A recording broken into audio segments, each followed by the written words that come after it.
Carl White, the Marketing Animals, are going to be holding an event on April 13th through 15th in Las Vegas, where you're going to learn how to make more money and not work weekends. Yes. So you might want to check that out by clicking this banner right over there, or on Facebook. It's right up above. And I'll be there for one of those days. Frank is going to be there. It's going to be great. Now on to Feedback Friday. 1, 2, 3, 4. Talk about what say. Feedback Friday. Talk about what you say on Feedback Friday. We did a show about Zillow having a banner year, and I'm telling you, Frank, we should probably do shows on Zillow every day because we had a lot of responses. Yeah, we do. I'm going to be honest here, not all of them or any of them really positive. Has there ever been a brand whose customers are so like about it? I know, isn't it weird? It's like people drinking Budweiser when they say they hate it. But here's the deal. Here's the deal. Real estate agents, are you really Zillow's customers, or is it your consumers?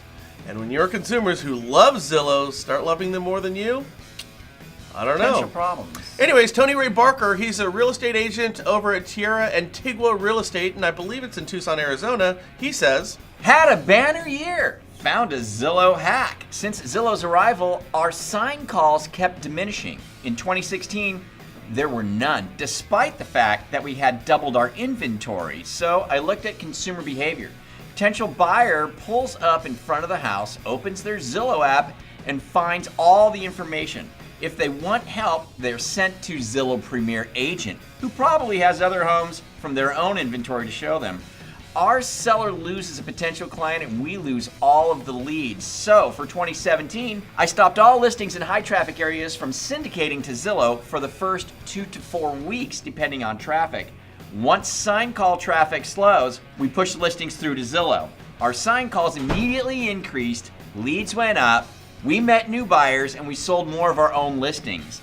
We now have developed a system around not syndicating to Zillow, and it's working. From conversations with our sellers about Zillow, encouraging lowball offers to sign writers, etc. It would be awesome if more agents would realize that there are several Zillow traps and that they are hurting our clients and our local economies. I am happy to share what we're doing with any agent. listen, guys, I've actually reached out to this guy. I want to put together a webinar, and we can invite agents to show them different things that they might be able to do. Cool. And Frank, we don't have time to go over all these comments. There's some great stuff in there, and there's themes in there about sign responses from consumers going down. Yeah. I encourage everybody to just check out the comments that have been said on this show, because there was quite a few of them. So just you can click the link to the show down below. Okay. Check it out. We did a show about Fannie Mae requiring another bailout in spite of how profitable they've been over the past 8 or 9 years. Right.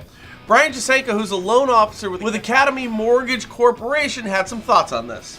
Overall, Fannie Mae has paid $166 billion back to taxpayers since the bailout. That's $50 billion more than the Treasury spent on its bailout.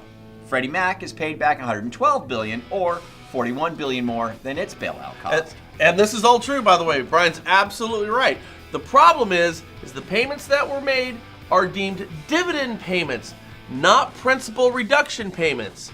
If they were principal reducing payments, the bailout would have been paid off, it would have been overized, the GSEs would be recapitalized right now, and they would have no need whatsoever for an additional bailout that they are in fact taking right now. But due to the structure of that contract and some real questionable accounting, we do find the GSEs once again are taking a bailout. Unbelievable.